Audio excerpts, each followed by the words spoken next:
Magandang buhay sa ating lahat mga kaibigan, mga kapatid, mga kasupporters. Muli, nandito naman po tayo ngayon sa ating palatuntunan na aking pinamagatang Ating Balikan ang Nakaraan. Na kung saan dito po ninyo mapapakinggan ang iba't ibang kwento ng buhay ng ating mga kaibigan. Pero bago po natin simulan, nais ko po muna kayong batiin. Shout out sa ating Team Kapuso. At syempre, kay Founder Jane, kay Ma'am Christy Alforte. At syempre, nandyan si kapatid na Miss Thor. At sa lahat ng mga bumubuo ng Team Kapuso. At syempre, nandyan naman ang aking kaibigan na laging sumusuporta. Naway inyo pong suportahan ang kanyang channel. Sir Erwin Panganiban. Yan po ang kanyang channel, Erwin Panganiban.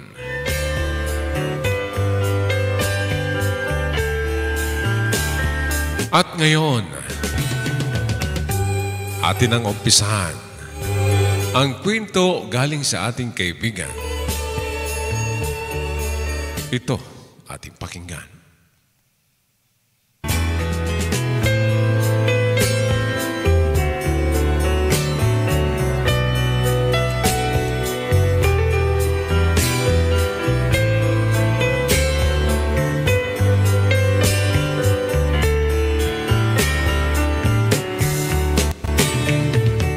Dear Kuya Kalbo, tawagin mo na lamang ako sa pangalang Lovely.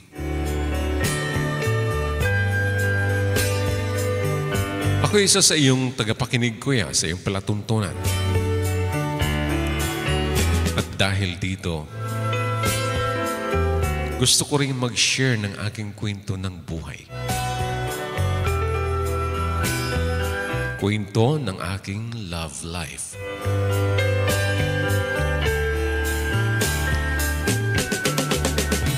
Napakasarap ng feeling, Kuya Kalbo, pag na-in-love ka sa isang tao.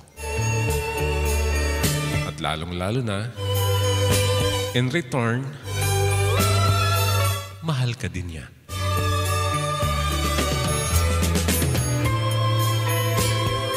Pero bago ang lahat, nag-aaral pa ako noon. At syempre, ang mga magulang ay laging nagpapapaalala.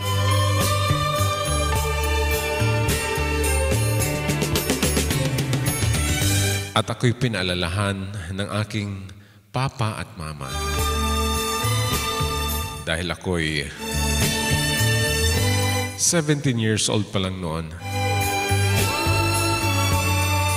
sinabi nilang kailangan talagang mag-aral ako. At huwag mo nang pumasok sa pag-ibig. Dahil gusto nilang makapagtapos kami ng aking mga kapatid sa pag-aaral. At dahil doon, ayaw kong biguin ang aking mga magulang. Nag-aaral ako. At kahit papaano naman, hindi man ako honor, pero pasado naman lagi. Hanggat tuloy-tuloy lang sa aking pag-aaral, Kuya.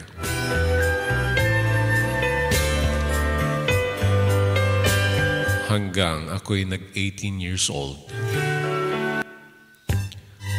Dibok ko na noon. Siyempre,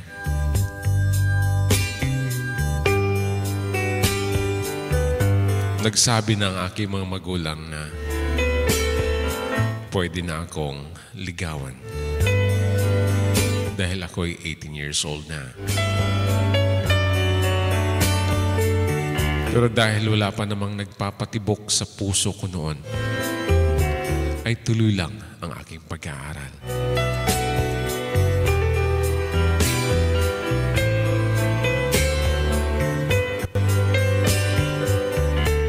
College na ako noon, Kuya Kalbo. Sa katunayan, third year college na ako.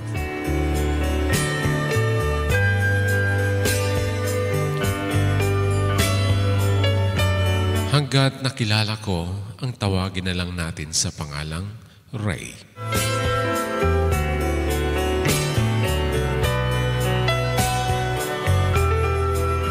Alam mo na, ang kahinaan ng isang babae, matangkad, matipuno.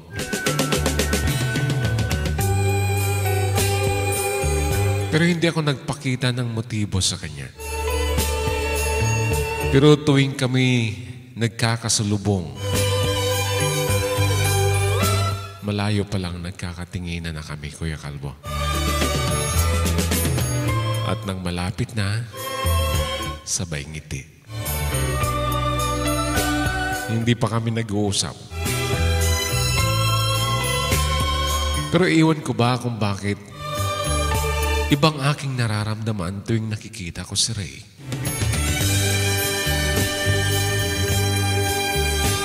Hanggat isang araw, nakaupo ako, biglang dumating si Ray.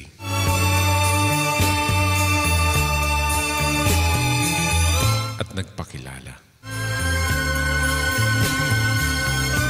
At dahil ako'y nag-iisa lang doon, sabi niya kung pwedeng maglagi din muna siya doon sa aking kinaupuan.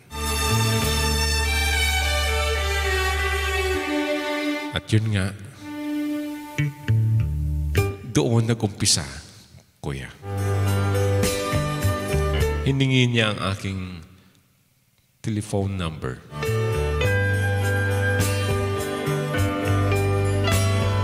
At bakit hindi ko rin napigilan ang aking sarili, Kuya? Ibinigay ko din ang aking telephone number.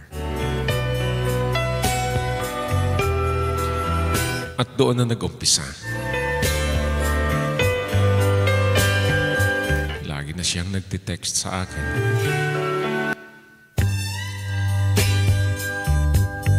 Laging nangungumusta. Kahit nagkikita naman kami sa school. At lalong-lalo na pag Saturday and Sunday.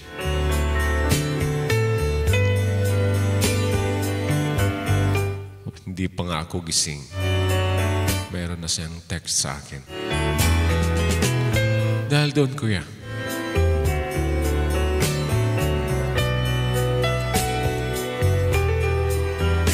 unti-unting nahulog ang loob ko sa kanya.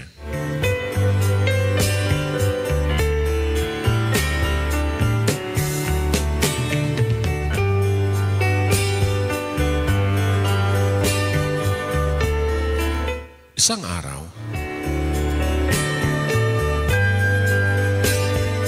nagpaalam siya kung pwede daw ligawan ako.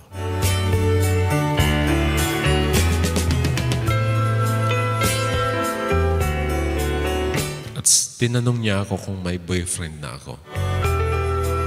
Sabi ko wala.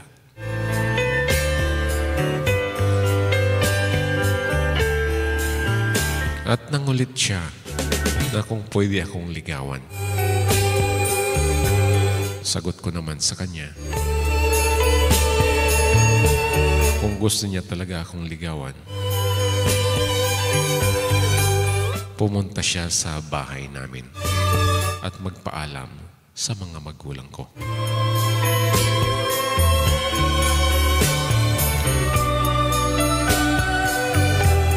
At hindi nga nagtagal, Kuya. Pumunta nga siya sa bahay namin. Nagtaka nga ang aking papa kung sino yung lalaking dumating.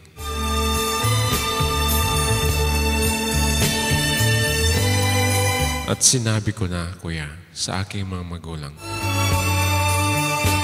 na gusto manligaw si Ray sa akin.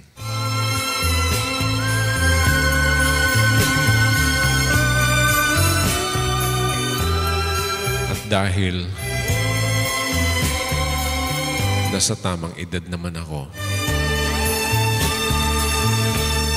pumayag ang aking mga magulang.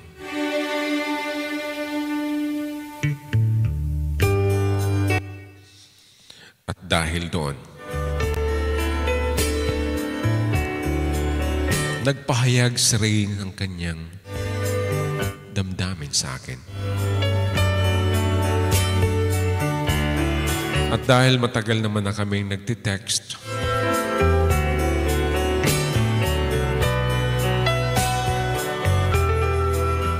sinagot ko siya, Kuya Kalbo.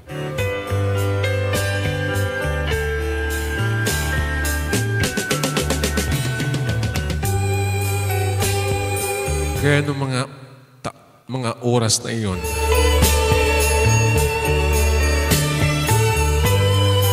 grabe ang aking naramdaman, Kuya. Dahil first time kong nagmahal ng isang lalaki.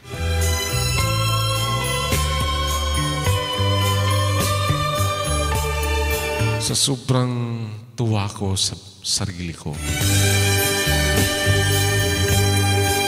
halos hindi ako makatulog, Kuya. Lagi ko siyang naiisip. Ganun pala talaga pag nagmahal ka ng totoo.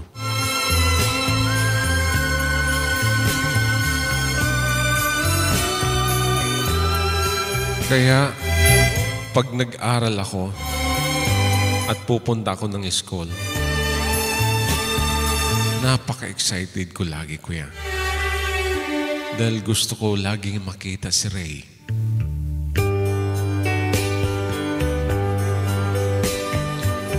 At tuwing kami nagkikita sa school, napakasaya naming dalawa. Walang kapantay ang kasiyahan.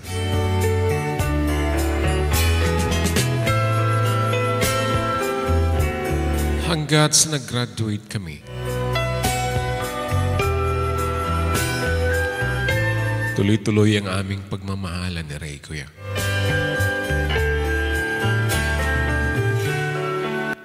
Hanggat sa nakapagtrabaho siya. May kalayuan sa aming lugar.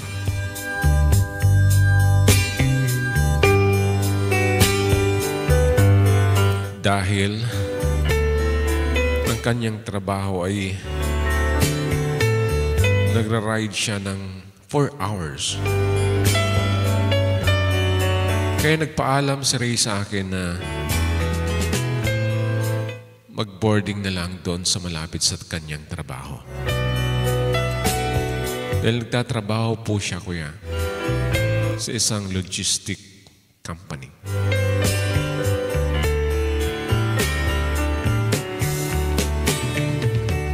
Wala akong magawa kung hindi payagan. Dahil kawawa naman talaga siya kung mag-uwian pa siya.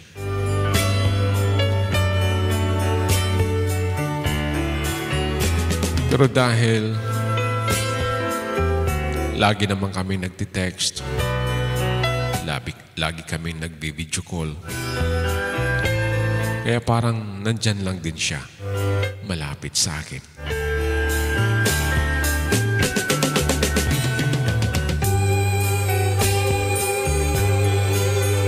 Pag nag-anniversary kami, masaya kami, Kuya. Tuwing birthday ko, nandyan siya. Marami siyang regalo sa akin. At syempre natutuwa ang aking mga magulang sa kanya. Sa totoo lang, Kuya,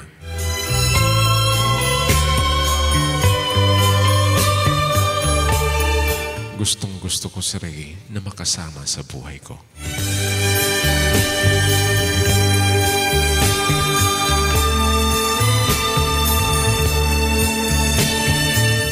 Limang taon na ang aming relasyon noon.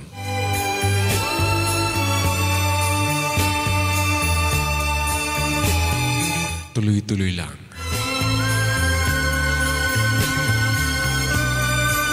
Hanggat sa may napuna ako kay Ray. Kung dati umaga, tanghali, gabi, ay nagtitext. Minsan, 2 na lang. Minsan, 1 na lang.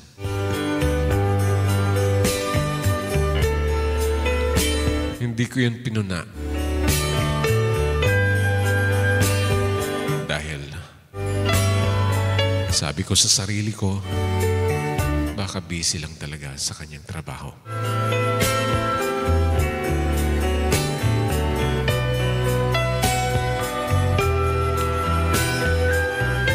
Pero dumating ang aming anibersaryo, kuya. Umabot na lang ng gabi.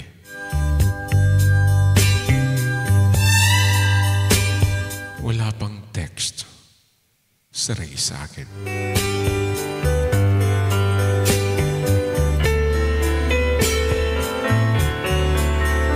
Hanggang kinabukasan. Sa totoo lang, kuya, hindi ako sanay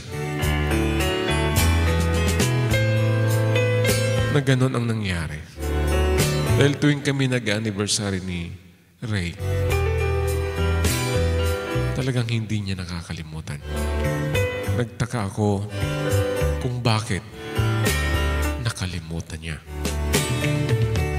Kinabukasan tumawag siya, kuya. Nang hingi siya ng sorry sa akin.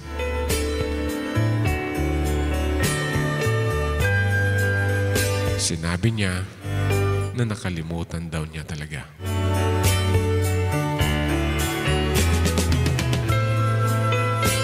Pero babawi daw siya sa birthday ko. Darating at darating daw siya.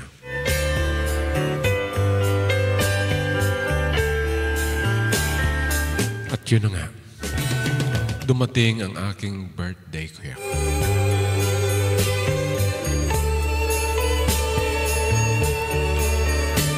Walang Ray na dumating sa bahay.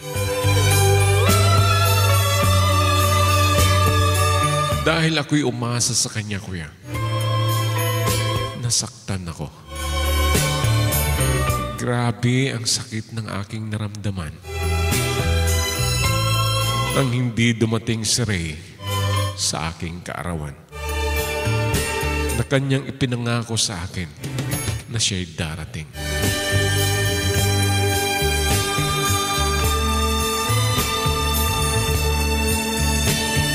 Ang masaklap pa nito, kinabukasan, wala man lang text akong natanggap galing sa kanya.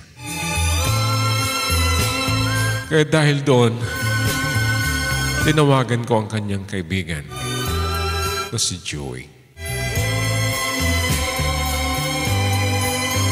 Kinumusta ko si Ray sa kanya.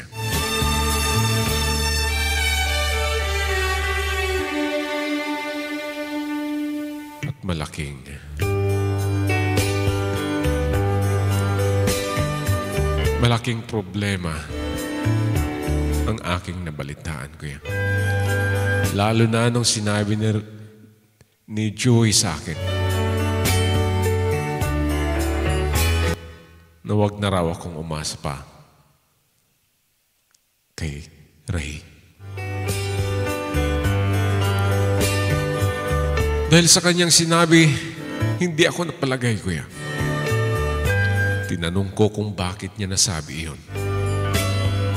Na wag na daw akong umasa pa kay Ray.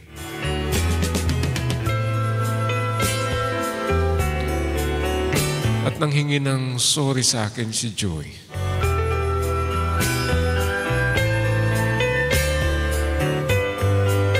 ayaw man daw niyang sabihin, pero naaawa siya sa akin. Si Ray daw ay nakapabuntis sa ibang babae.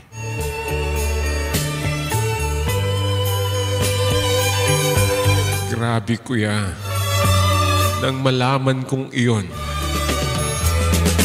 dali-dali akong pumasok sa aking kwarto at umiyak ng umiyak. Kung gaano kasaya ang aking naramdaman nung umpisang minahal ko siya. Gano'n naman ang sakit na balik sa akin.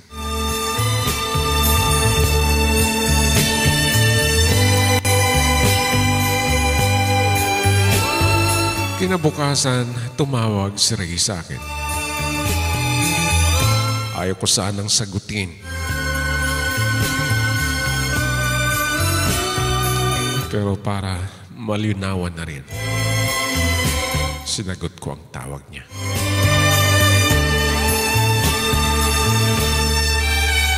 At habang siya nagsasalita, grabe ang iyak ko, Kuya Kalbo. Sabi ko, bakit niya nagawa iyon sa akin? Sa sobrang tagal ng panahon ng aming relasyon, at ako'y umaasa sa kanya.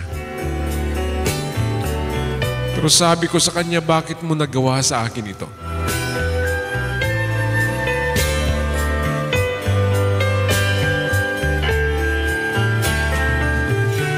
At doon sinabi ni Ray at nanghingi siya ng kapatawaran sa akin.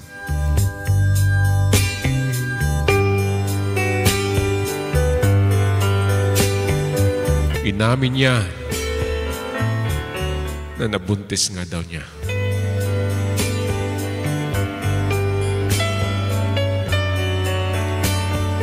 Ang isang babae.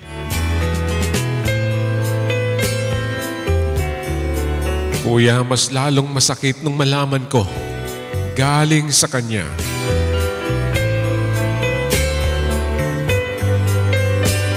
Dahil nung sinabi ni Joey sa akin, hindi pa ako naniniwala. Pero nung galing na kay Ray, grabe ang aking naramdaman. Napahagulhol ako, Kuya, sa iyak.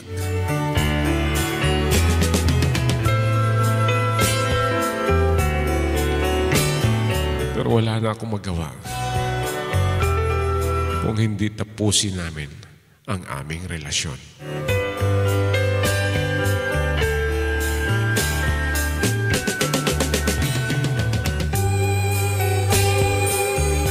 Matagal bago nawala ang sakit sa akin, Kuya. Dahil may mga gabi na hindi ako magpakatulog sa kakaisip kung saan ba talaga ako nagkulang.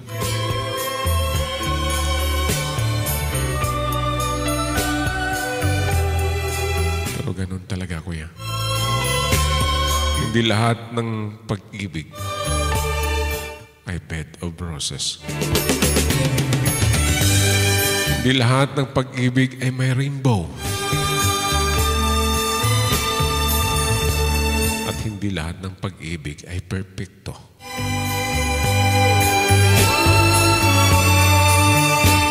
Dahil doon, pinilit kong mag-move on at kalimutan ang lahat.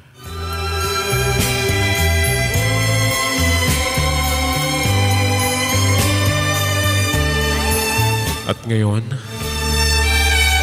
masaya ako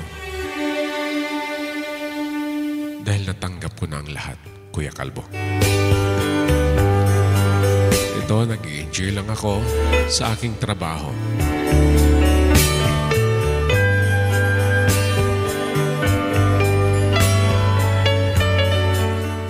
Pero hindi pa ako handa tumanggap ng panibagong pag-ibig. Kaya, nag-i-enjoy lang ako mag-isa.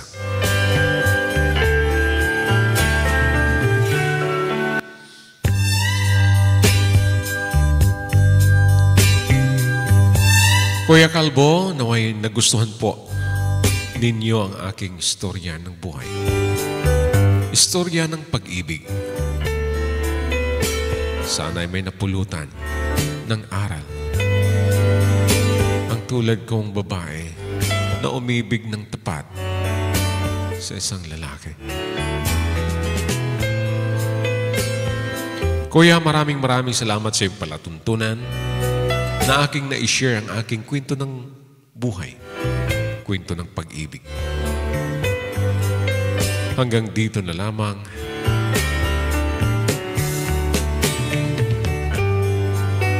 Lovely.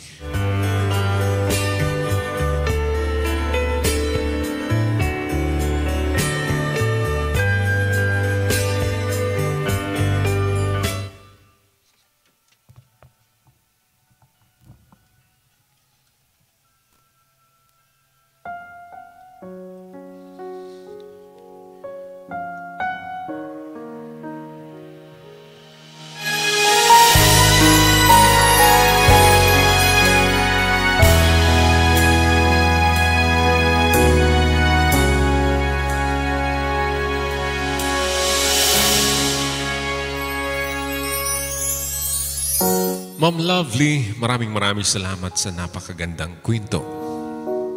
Masakit man ito, pero siguradong maraming makaka-relate sa ating mga tagapakinig. Tama ka, ma'am. Hindi lahat ng pag-ibig ay bed of roses. Hindi lahat ng pag-ibig ay may rainbow. At lalong-lalo na, hindi lahat ng pag-ibig ay perpekto. At dahil sa sinabi po ninyo, at dahil dito na-realize mo ang iyong sinabi, dito ka nagkaroon ng lakas ng loob at nagkaroon ng kapatawaran at nag-move on.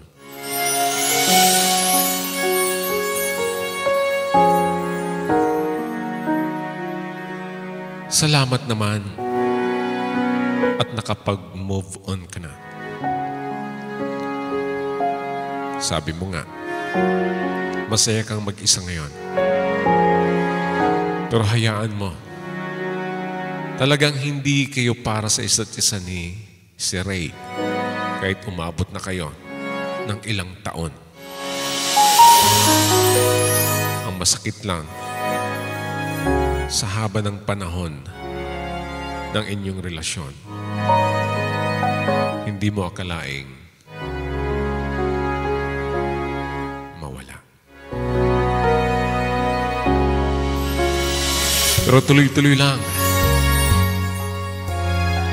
Tama ka, magpakasaya ka lang muna.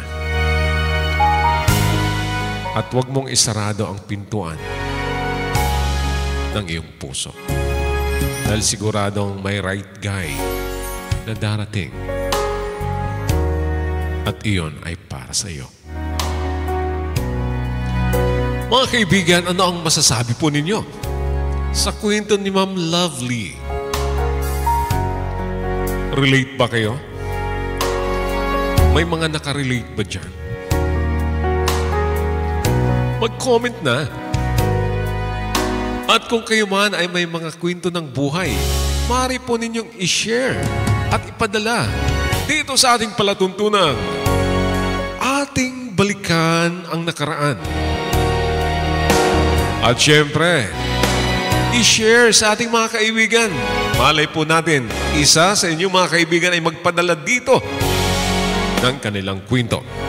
At maaari po ninyong ipadala sa aking messenger, June Sahay Kalbo, para ating mabasa dito sa ating palatuntunan. Muli sa mga hindi pa nakasubscribe sa aking channel, nawain niyo po akong isubscribe, i-share,